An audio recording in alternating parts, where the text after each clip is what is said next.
Kesempatan yang indah dari Tuhan, kita diberi sehat, kita diberi kekuatan setelah banyak sekali apa yang kita kerjakan, apa yang Tuhan percayakan dalam kehidupan kita. Kita boleh berkumpul dan diterima dengan baik oleh keluarga Bapak Eko.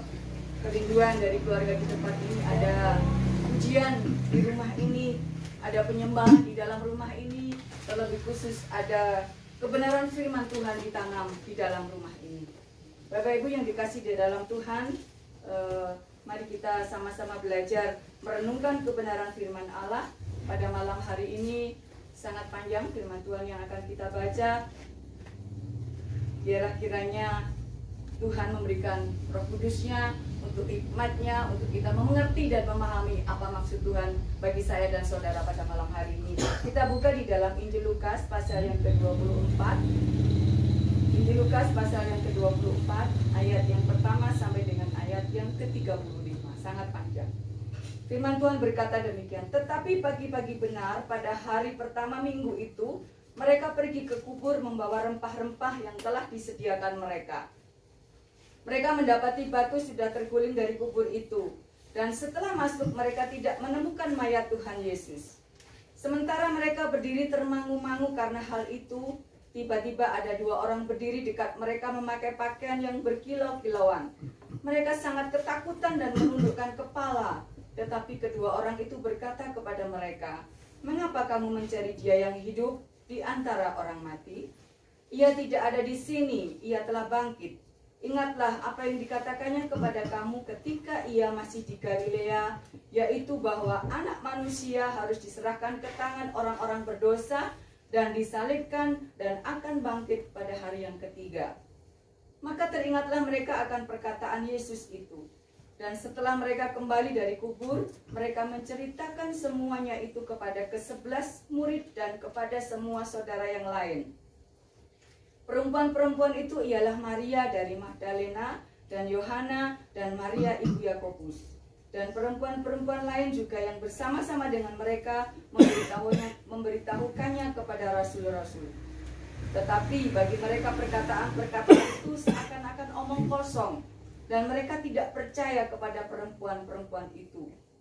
Sungguh pun demikian, Petrus bangun, lalu cepat-cepat pergi ke kubur itu. Ketika ia menjenguk ke dalam, ia melihat hanya kain kafan saja. Lalu ia pergi dan ia bertanya dalam hatinya, apa yang kiranya telah terjadi? Yesus menampakkan diri di jalan ke Emmaus. Pada hari itu juga dua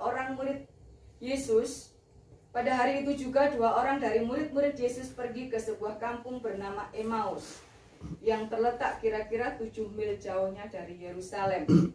Dan mereka bercakap-cakap tentang segala sesuatu yang telah terjadi. Ketika mereka sedang bercakap-cakap dan bertukar pikiran, datanglah Yesus sendiri mendekati mereka, lalu berjalan bersama-sama dengan mereka. Tetapi ada sesuatu yang menghalangi mata mereka, sehingga mereka tidak dapat mengenal Dia. Yesus berkata kepada mereka, apakah yang kamu percakapkan sementara kamu berjalan? Maka berhentilah mereka dengan muka muram. Seorang dari mereka namanya Kleopas menjawabnya, Adakah engkau satu-satunya orang asing di Yerusalem yang tidak tahu apa yang terjadi di situ pada hari-hari belakangan ini? Katanya kepada mereka, apakah itu? Jawab mereka, apa yang terjadi dengan Yesus orang Nazaret?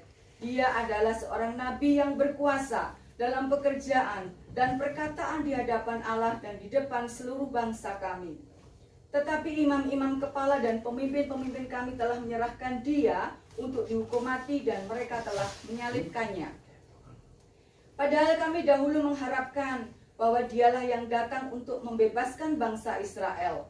Tetapi sementara itu telah lewat 3 hari sejak semuanya itu terjadi. Tetapi beberapa perempuan dari kalangan kami telah mengejutkan kami.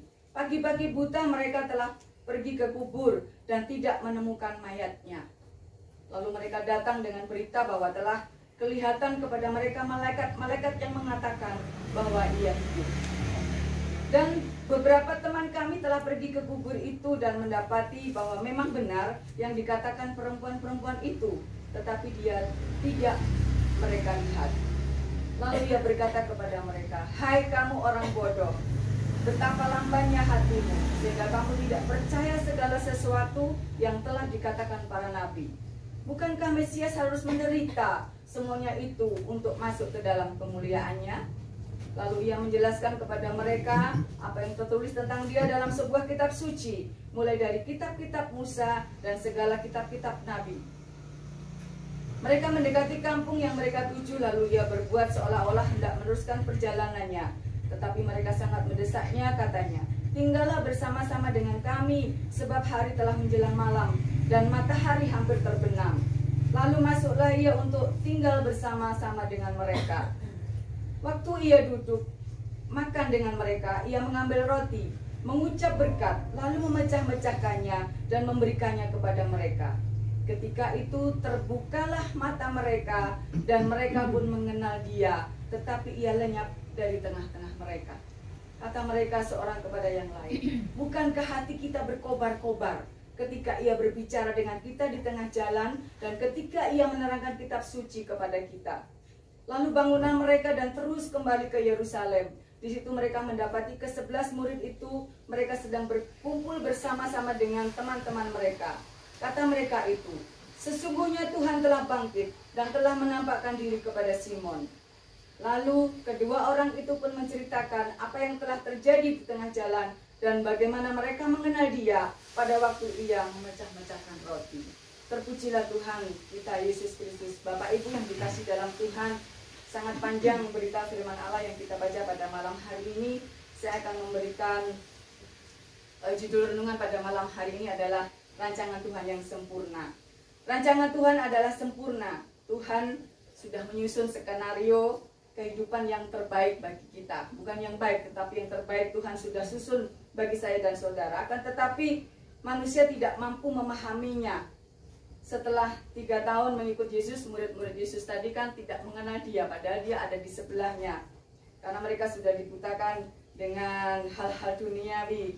Semakin yakin bahwa Yesus adalah Mesias, murid-muridnya semakin yakin bahwa Yesus adalah Mesias yang dijanjikan Tuhan datang untuk memimpin bangsa Israel dan membebaskan dari penjajahan Romawi pada saat itu. Bapak Ibu yang dikasih dalam Tuhan, selama 3,5 tahun murid-murid Yesus bersama Yesus, Tuhan Yesus mengajar, Tuhan Yesus memberikan mukjizatnya, Tuhan Yesus memberikan pengharapan yang besar bagi murid-muridnya yang dirindukan pada saat itu oleh bangsa Israel untuk membebaskan bangsa Israel dari penjajahan Roma.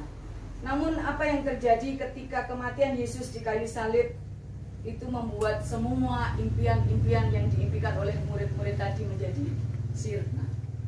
Ya, sebagaimana mungkin kita sudah mereka-reka, mungkin kita sudah merencanakan, kita menyusun skenario. Oh, saya harus begini, saya begitu, saya begini, saya punya rencana yang sangat bagus. Namun tetapi apa yang kita dapati tidak sesuai dengan apa yang kita rencanakan. Pastinya kecewa, pastinya kita merasa, oh Tuhan kok begini ya, Tuhan kok begitu. Seperti yang dirasakan murid tadi, bahwa Yesus datang kepada mereka, mereka pun tidak tahu. Ya, mereka murid-murid ini sudah merasakan 3,5 tahun berjalan dengan Tuhan, apa yang sudah Tuhan buat. Mereka dikasih kesenangan, mereka dikasih berkat, mereka dikasih mujizat, mereka dikasih kenyamanan, mereka dikasih harapan. Itu Yesus datang secara kasat mata sebagai manusia. Namun kematian Yesus sekali lagi impian mereka menjadi ambiar, hilang sudah. Apa yang selama ini dirasakan menjadi pengharapan mereka bahwa Tuhan adalah Mesias, Tuhan adalah menjadi juru selamat, Tuhan menjadi tempat kenyamanan, Tuhan menjadi tempat pengharapan. Namun ketika Yesus sudah mati, impian mereka sudah hilang. Bukankah kita seringkali juga merasa begitu? Kita mengharapkan, harapan kita hanya kepada manusia. Kita mengharapkan saya bisa ditolong ini, saya bisa ditolong itu. Tetapi begitu yang menolong kita sudah pergi, karena kita sudah merasa nyaman, jadi kita merasa, aduh terus bagaimana? Aduh terus seperti apa? Dan kenyataannya Yesus sudah bangkit menampakkan diri kepada muridnya yang sedang berjalan menuju kampung Emmaus. Yesus mendekati mereka tetapi mereka tidak mengenalinya. Seringkali Tuhan datang kepada kita, seringkali Tuhan sudah mengetuk hati kita, seringkali Tuhan sudah menegur kita, tetapi karena kesombongan kita sebagai manusia, karena keangkuhan kita sebagai manusia, kita tidak menyadari bahwa Tuhan ada di samping kita. Kita seringkali tidak menyadari bahwa Tuhan sudah memperingatkan kita. Kita seringkali tidak menyadari bahwa Tuhan bersama-sama dengan kita. Dan selanjutnya Yesus bertanya, apa yang mereka percakapkan? Tampak muka keduanya muram, ya karena kecewa tadi.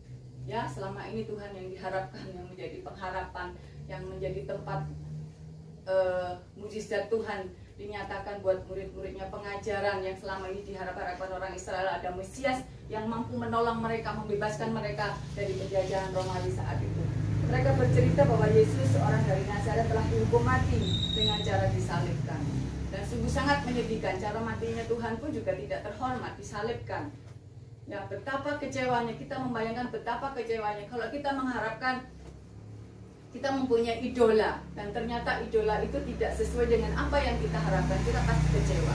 Apalagi Tuhan yang secara kasat mata mereka sudah melihat betapa keajaiban, 3,5 tahun Tuhan sudah berbuat, mendidik mereka, mengajari mereka, menyatakan mujizatnya, menyatakan kuasanya, tetapi nyatanya Tuhan disalibkan. Tuhan tidak bisa berbuat apa-apa, seolah-olah Tuhan sangat hina di depan para penguasa waktu itu. Padahal mereka mengharapkan Yesus menjadi pembebas bangsa Israel. Apa pula maksud berita menghebohkan dari perempuan yang mengatakan dia telah bangkit?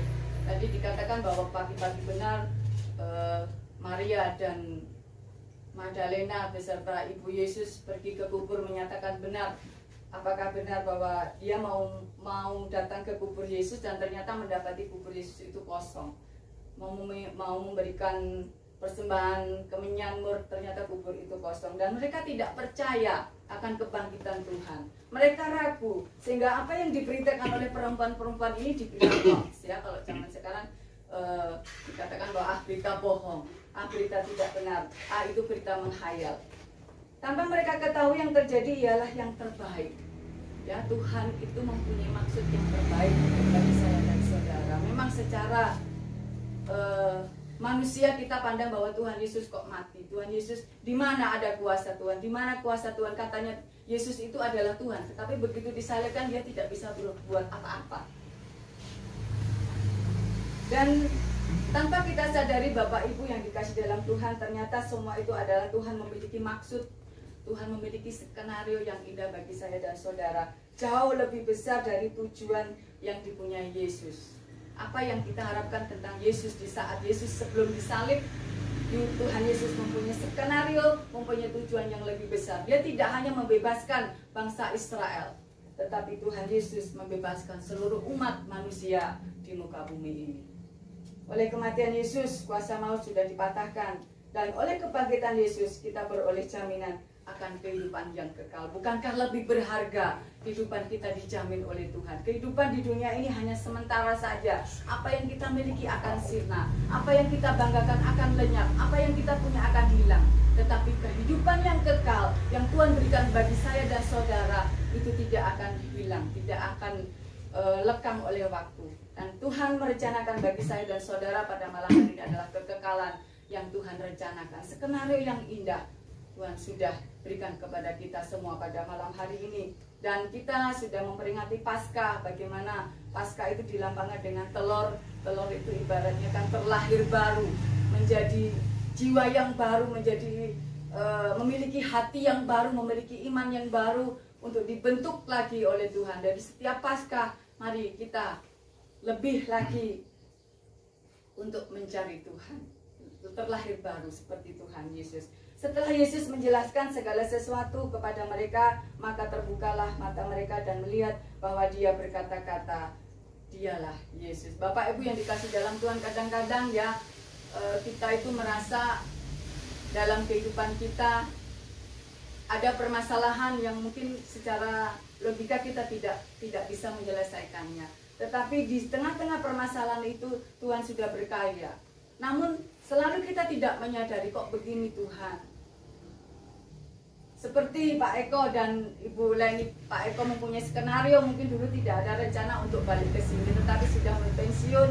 Pak Eko mempunyai skenario yang indah, saya akan pulang kampung, pulang lagi ke Punten untuk menempati rumah ini. Itu skenario Pak Eko. Tetapi bersama dengan skenario Pak Eko tadi, Tuhan juga sudah beracara. Dan sekarang ternyata tanpa juga diduga-duga, Bu Leni juga sudah pensiun. Dan mereka boleh hidup berbahagia di rumah ini, boleh bersatu kembali dan menempati rumah ini. Itu adalah skenario yang Tuhan berikan.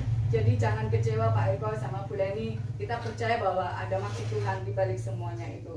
Bapak Ibu yang dikasih dalam Tuhan, mengertilah pula bahwa maksud dari Tuhan itu sangat mulia. Kedatangan Sang Mesias ke dalam dunia ini sungguh sangat diharap-harapkan. Tentu saja bukan hanya orang Israel, tetapi kita.